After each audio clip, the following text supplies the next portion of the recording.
Hello les micros! Bienvenue dans cette vidéo, on va parler des dons en micro-entreprise. Je te donne tout ce que je vaux, ce que je suis. On va parler des dons, comment ça fonctionne en micro-entreprise. Est-ce qu'on peut le déduire du chiffre d'affaires, etc. Allez, c'est parti tout de suite. Bon, il faut savoir qu'il est possible que tu fasses des dons directement à des associations.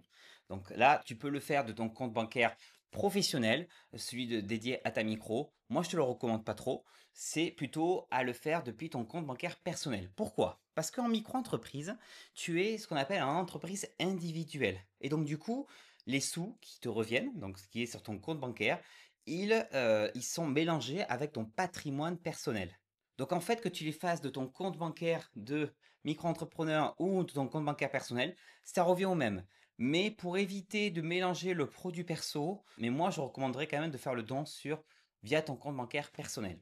Alors, certaines assos te permettent de pouvoir bénéficier de ce qu'on appelle une réduction d'impôt en fonction de quel asso tu as versé. Alors, je te mets un tableau avec les différents types d'assos et les différents types de réductions que tu peux avoir. Attention parce que quand même c'est plafonné à 20% je pense de ton revenu imposable.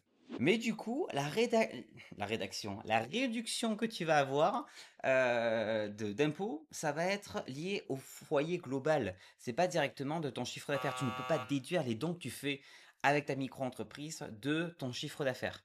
Parce que la micro-entreprise est toujours taxée sur ton chiffre d'affaires et plus précisément côté impôt, c'est ton chiffre d'affaires moins l'abattement forfaitaire, donc les revenus. Alors déjà, pour avoir une réduction d'impôt, il faut que l'association te fasse un genre de reçu fiscal. Comme je te dis, c'est pas parce que tu fais un don à une association culturelle ou sportive de quartier ou autre que tu vas forcément pouvoir faire une déduction d'impôt. Ça va dépendre des associations et elles vont devoir te faire un reçu fiscal. Alors, une fois que tu as fait ces dons, il va falloir que tu déclares sur ta déclaration de revenus, celle que tu fais chaque année aux impôts.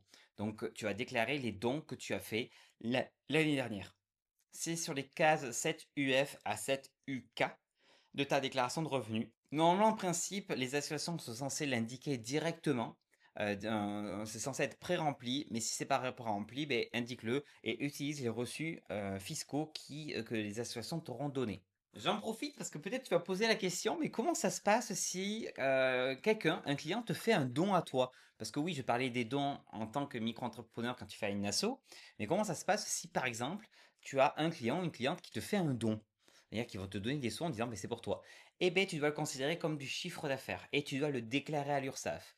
Donc oui, si un ou une cliente te verse 100 euros en disant mais tiens c'est un don pour te faire plaisir, mais considère-le comme un pourboire et un pourboire ça se déclare en micro-entreprise et c'est du chiffre d'affaires. Je te vois tout de suite déjà râler en disant oui pourquoi c'est du chiffre d'affaires, je vais me faire taxer les cotisations. Dis-toi que plus tu as de chiffre d'affaires, meilleure sera ta protection sociale, meilleure sera ta retraite, le calcul de ta retraite, etc. Donc c'est toujours mieux que rien. Voilà, c'était tout concernant les dons. Je te dis à très bientôt. J'ai fait un article sur le sujet que je te mets en lien en description. Je te dis à très bientôt pour une nouvelle vidéo sur la micro. Salut, ciao! Je te donne. Bon, on va arrêter ça. Je pense que tu vas t'amuser pour cet épisode. Alors là, je sais pas comment tu vas le filmer. On va essayer de faire un truc. Attention, t'es prêt? Plus belle.